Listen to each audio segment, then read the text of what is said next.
Hey, this is Ed, your landscaping coach. Riding Mobile.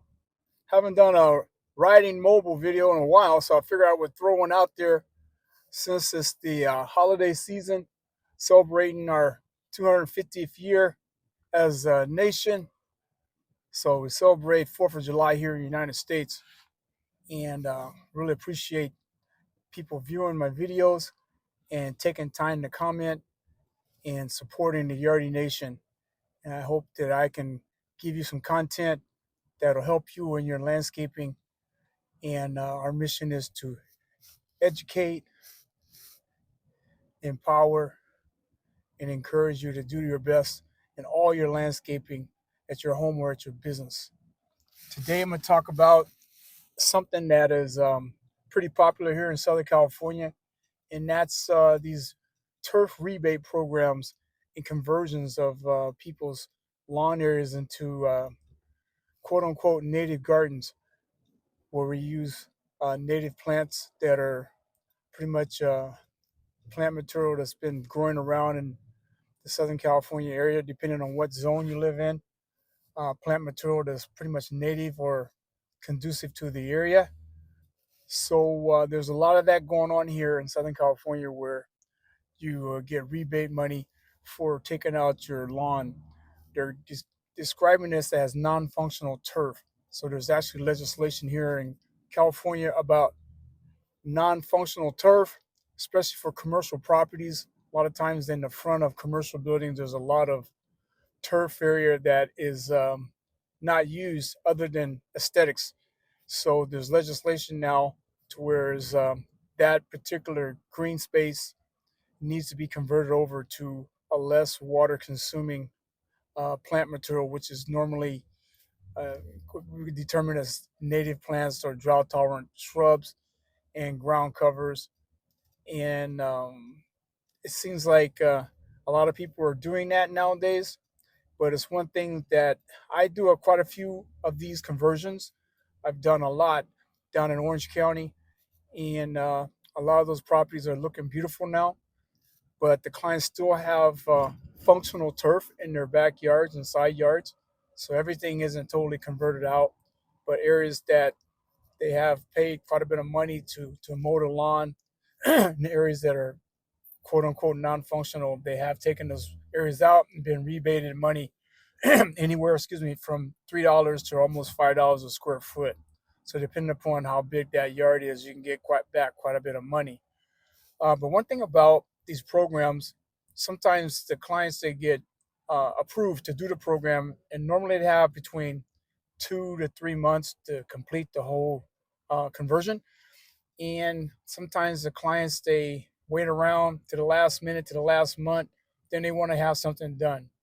And if you're talking about you are approved, say like in March or April, and you're running up now to this is July, and you haven't started or even hired your contractor, so now you're up against a gun to get this project completed or ask for an extension. And normally the water departments and districts are pretty good about giving you an extension in order to finish your project, in order to get your rebate.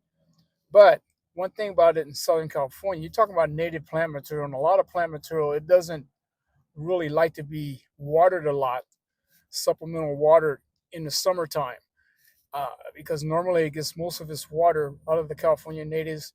They get their water supplementation during the winter. That's like between maybe November through maybe March up to like April.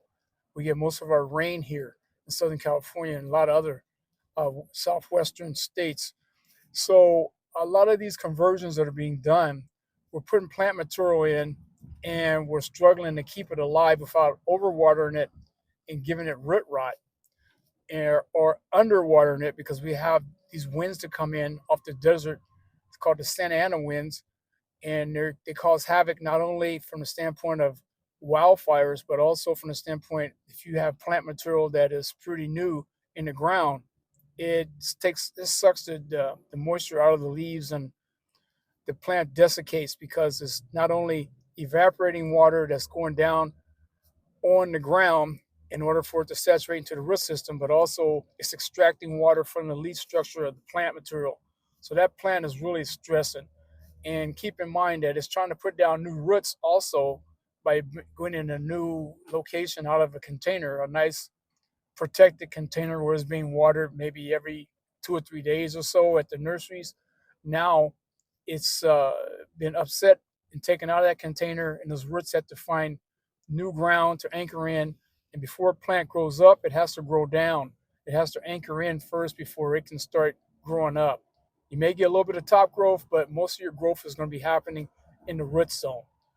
And because these plants are don't normally get that much supplemental water during the summertime, overwatering the plant thinking that, oh, it looks wilted, so I better give it some water, is really detrimental to a lot of plants because you end up giving the plant wet feet all the time. You have no air in the poor spaces of the soil. And depending upon the porosity of the soil, that determines how much soil moisture is being held in suspension in the soil particle. That's why I always encourage, and we always do soil tests to find out where we stand from the standpoint of saturation rate and just what's going on in the soil. So that way we can monitor how we water, how much we water, and what's going on below the ground. So that way we can reduce the amount of loss of our plants that we put in the ground. And also we utilize a soil moisture managing product that we apply that's good for like about 3 months. So that helps reduce the amount of desiccation of the plant's material because we're able to pull all the available moisture in the poor space of the soil towards the root system. And so the roots stay hydrated without being overwatered and allowing air to still be within the root zone. Be sure to make in the comments, put in the comments, soil, put it in there. Let me see. Let's see a code word. Let's say moisture management. So put that in the comments, moisture management, and I'll send you out a Yardie Nation cheat sheet on soil moisture managing products and just how we use them in the field here.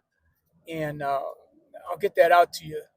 You can either put it in the comments or send me an email at edward@yourlandscapingcoach.com and put in the subject line moisture managing, moisture management, or in the comments moisture management, and I'll get you out a Yardie Nation cheat sheet on that particular aspect of what we do in our program here in Southern California. But yeah, so being able to manage the amount of moisture that's put down is going to help you from the standpoint of not losing your plant material. And most of these plants aren't cheap. They're expensive because everybody is in demand. Almost everybody's designing in the same type of plant material with some exceptions. But the availability of it is not the greatest since also it's been quite a few plant nurseries have been closed or people retired or they've been bought out by larger entities. So getting plant materials becoming a little bit more stressful and challenging.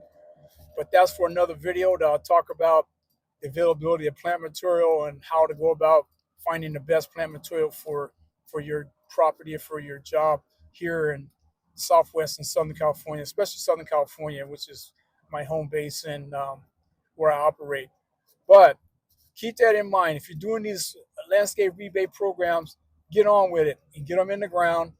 I would tend to avoid doing this type of stuff in the middle of the summer, kind of hold out until the fall, if at all possible, and do it that way because that way you're able to not get a lot of stress going on with the plant material because of the heat, but also you're able to get those roots going down into the soil profile because it's warm days but cooler evenings, and the roots love that in order to get situated and get acclimated to their new home.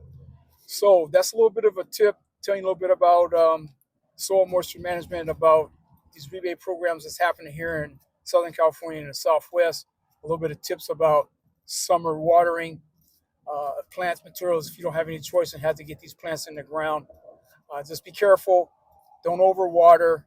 It's better to kind of underwater and give it some water and bring it back rather than overwater and try to figure out how to get the water out of the ground when you have a clay base and you didn't do any kind of soil test to know what you were working with.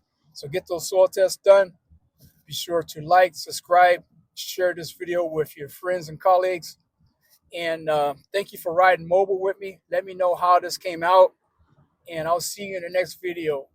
Thanks for watching, and stay tuned and watch the magic.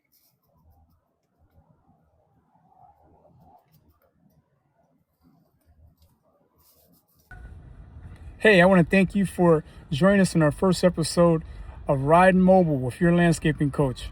If you'd like to see more conversations like this in the future, just be sure to type that in the comments and also type in moisture manager, or you can send me an email at edward@yourlandscapingcoach.com, and I'll get you out a free Yardie Nation cheat sheet on soil moisture management.